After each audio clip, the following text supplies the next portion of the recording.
FIFA র্যাঙ্কিংয়ে 24 ধাপ এগিয়ে 104তম স্থানে উঠে এসেছে বাংলাদেশের মেয়েরা। পিটার বাটলারের অধীনে অভূতপূর্ব সাফল্যের পুরস্কার পেল বাংলাদেশ জাতীয় নারী ফুটবল দল। কদিন আগেই প্রথমবারের মতো ইতিহাস গড়ে এশিয়ান কাপের মূল পর্বেও নাম লেখায় পিটার বাটলারের শিষ্যরা। বৃহস্পতিবার ফিফার প্রকাশিত নতুন র্যাঙ্কিংয়ে 24 ধাপ এগিয়ে 104তম স্থানে উঠে এসেছে আফিদা ঋতুপর্ণাদের দল। আর এবারের ফিফা র্যাঙ্কিংয়ে বাংলাদেশ সব দেশের মধ্যে সবচেয়ে বেশি 24 ধাপ এগিয়েছে। ফিফা জানিয়েছে এবারে হালনাগাদ র্যাঙ্কিংয়ে সবচেয়ে বেশি এগোনো দল বাংলাদেশ।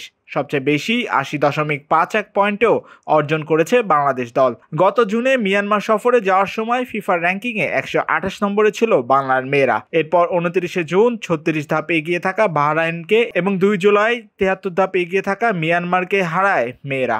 দেশের নারী ফুটবল ইতিহাসে এর আগেও অবশ্য ফিফা র্যাঙ্কিংয়ে 100তম স্থানে উঠে এসেছিল বাংলাদেশ নারী ফুটবল দল। 2013 ও 2017 সালে দুবার এই অবস্থানে উঠে এসেছিল বাংলাদেশ নারী ফুটবল।